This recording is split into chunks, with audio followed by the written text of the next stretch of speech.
All right, thanks for making the Locked On Ole Miss podcast your first listen every day. We are free and, in fact, available wherever you get your podcast, including YouTube. Do us a favor, subscribe to the YouTube channel, hit the bell for notification, comment down below, and, of course, upvote the video itself. We're here with Locked On recruiting expert John Garcia.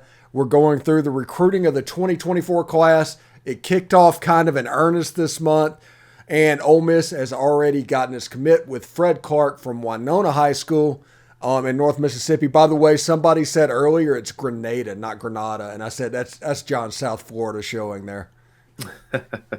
Yeah, look, we got to be honest in these evaluations, and we'll tweak that. We'll tweak that here going forward. But look, I really like this verbal commitment. Old school. I think there's so much modern talk and everything in college football. So give me an old school downhill physical linebacker that really excels at the point of contact. And that's what Fat Clark is going to bring to the Ole Miss Rebels defense. A kid who's, I think, physically, Steven, ready to play SEC ball right now. 6'2", 6'3", 230 pounds, and it's a rock solid 230 pounds. There's not a lot of wasted movement here with this kid. He's efficient. I really like his lateral ability and his patience. I think when we talk about downhill linebackers, I think we get this kind of moniker that, hey, these guys are screaming at first step. They're all fast flow, just waiting to hit somebody. But Clark has that patience. He waits until he triggers. But when he does, you see the acceleration and that short area explosion that you want from a classic inside linebacker. This is an old school 4-3 Mike linebacker, and there's still room and a need for that in today's game. Again, we talk about the West all the time. When you're facing Arkansas and some of these downhill attacks, you've got to be able to square up and control the line of scrimmage. So I think Clark's going to bring a lot of that. And naturally, the timing here really strong for Ole Miss. Danny Lockhart or Jordan backs off of that verbal commitment just a couple days ago. And then the next day, Ole Miss grabs an in-state linebacker, and we keep talking about it, Steven. There's more of a priority in-state this year for Ole Miss, and the depth of talent is greater this year in the state of Mississippi. So it's key to grab these commitments at any point, but especially early, as a lot of opinions and other programs are just starting to focus on the Magnolia State. Just a little devil's advocate, a little speculation here. Pete Golding has major recruiting tentacles all over Louisiana and Mississippi. That's Jordan Lockhart committed to Chris Partridge. And this could be a shift in maybe where they're trying to grab prospects. Maybe it's something to where they thought that Fat Clark could help them out with another prospect down the line. But when you look at ratings and size and everything, Fat Clark and Jordan Lockhart, it looks pretty much like the same player. Yeah, a lot of similarities. Lockhart are right around the same listed size, 6'2", 230 or so. I think Clark is a little bit more physically built. I think he brings a little bit more balance to his foundation and his makeup. And then conversely, Lockhart might be a little bit longer and leaner, even though he's listed at the same size. So I think their games are a little bit more of a contrast as well. Lockhart's kind of a do-everything linebacker. I think Clark, again, conventional inside, downhill tone setter. So you need both in this day and age, certainly. And you could work with one along with the other down the line, at least in theory. But they are a little bit contrarian despite having about the exact same listed size, which is kind of another element of irony between these two linebackers that I think the Ole Miss fans and audience are going to track simultaneously here as their recruitment and their college careers get going. Let's change gears just a little bit and talk about players that I'm not totally familiar about. So I'm relying on you on this one. But Tristan Jernigan from Tupelo High School, I think he's a linebacker as well. What do you know about him? So this is another one who's kind of opposite of Clark. So this is a more intriguing type of recruit for Ole Miss fans to follow.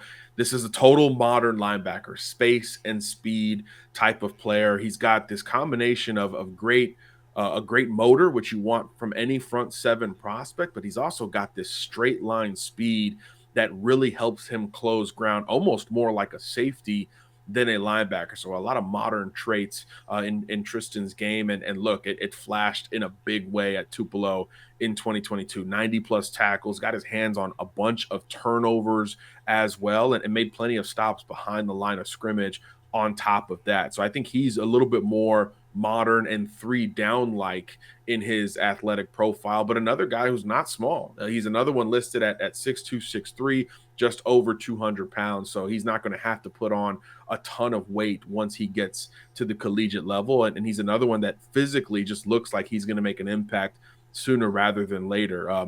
Much like we saw with Lockhart over the last 6 months or so, this kid's stock is on the rise. A lot of schools jumping in with scholarship offers. So I do think Ole Miss is in a good spot right now that they got a January visit. They've been prioritizing him as well and as much as just about anybody. And Pete Golding made this offer in person. I think that personalizes the scholarship offer and emphasizes sort of the priority that he's becoming. So I like Ole Miss right now, but I'm curious to see what the timeline looks like and who else jumps in this race, because he's got a tape where you throw it on and you like a lot about it relative to the modern game. But Pete Golding, as you said, Stephen, he's no one to mess with on the recruiting trail. And I think the personalization in this in-state recruiting pitch is going to matter there in the end.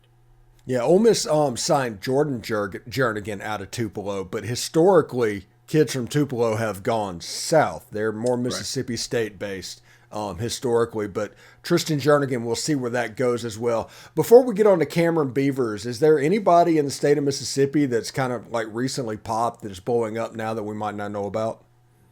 Yeah, I mean, Isaiah Autry continues to pop. I mean, I know we've talked about him the last few shows, the big offensive tackle. I think he's listed at 6'7". Everybody needs that in this modern, day and age as a pass protector. These pass rushers are getting smaller and faster, so naturally the lengthier offensive tackles are going to carry more cachet. So Autry's going to have some big visits ahead of him, but he's starting to rack up basically all the offers in the SEC. I think Georgia's the only elite program that hasn't jumped in just yet, but Alabama, LSU, just about everyone else has joined Ole Miss in that pursuit. But I do still think the Rebels are in a good position. They offered early enough to where he started to build a rapport with Lane Kiffin and his staff, and now obviously through the offensive line coaching transition from Thornton to Garrison, he's starting to build a specific relationship with the new Rebel assistant there. So I do think Ole Miss is in strong positioning, but he's a guy who I think nationally is becoming a bit more of a name as we continue to talk about it.